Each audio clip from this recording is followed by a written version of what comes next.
A lot of you already know the Nissan Kicks, and we've already driven the international version in Dubai. You can check out the link somewhere up here. And in the meantime, for the guys who don't know much about the Kicks, here's the lowdown. Welcome to Zig Fast Forward, where we talk sense without the bullshit. Have you heard of Hyundai's Creta? I'm sure you have. Well, this is going to be Nissan's rival to that. And when is it coming to India? January 2019. It has been confirmed.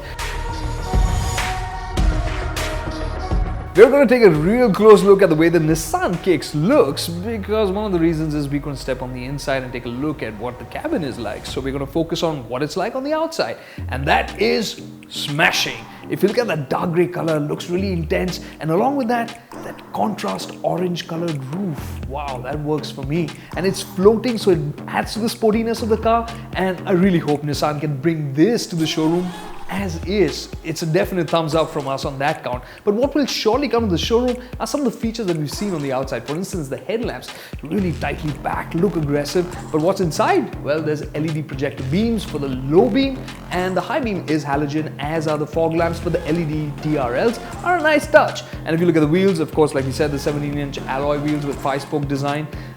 Quite smart, contrast color there. And down the side, you'll also notice it has those contrast colored ORVMs, and when you swing around right to the rear, you'll find those boomerang shaped tail lamps, which are a Nissan signature. You can definitely spot a Nissan because of those. The tail lamps themselves, though not so fancy, have a few LED elements, but by and large powered by halogen lamps. And that aside, you do get a shark fin antenna up top. And there are cameras under the wing mirrors too. So it is extremely likely that the Nissan Kicks will come with a 360-degree surround view camera setup. Well, what can you expect from it?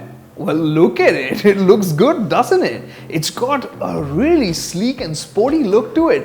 It's still pretty crossover. I wouldn't call it so much of an SUV in the way it looks, but still, it has the elements that you'd want. You've got those big 17-inch wheels, massive ground clearance, well over 200 mm, maybe 210 mm. And why would we stick to that number? We'll tell you in a bit. But overall, this thing looks pretty impressive. I think Nissan have got the design language onto this pretty well with that big V-grille up front. And then you look at the side, the lines, they're sharp, they're very distinctive, nothing plain on this car. And if you look at it at the rear, the overhang seems to be a bit much, doesn't it? But if you look at this car completely, would you have guessed that this is related to the Renault Captur that we already have in India? You wouldn't have, would you? Well, but they are related. They are based on the same platform. And which platform is that? The Renault Duster platform. And if you look at the numbers, you'll see that the wheelbase is exactly the same. But there are differences between the Captur and the Kicks that we get. For instance, you look at the overall length, the Kicks is longer, and that's because of that extra length added towards the rear. If you look at the overall height, the Kicks is taller.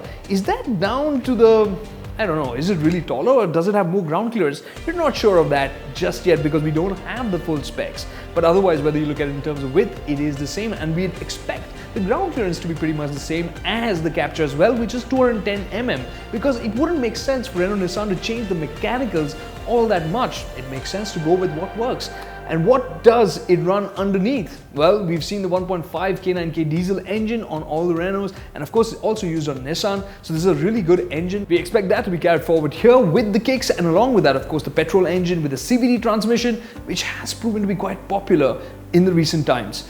Apart from that, what was a bit of a disappointment for people with the Captur, we expect that to be fixed here on the Kicks, because as we saw recently, the Datsun siblings, the Go and the Go Plus, were updated in India, which came with an all-new infotainment system with a capacitive touchscreen with Android Auto and Apple CarPlay. These are must-haves in the modern day environment, and when you look at a car that is going to cost between 9 and 13 lakh rupees, you want that. And we bet that the Nissan Kicks is going to come with that, not with the old system that we've seen on other Renault Nissans. So yes, it should feel appropriately upmarket. We hope Nissan nail that, and in terms of design, I think it's already got its game going really strong, and we can't wait to drive it, which should be soon.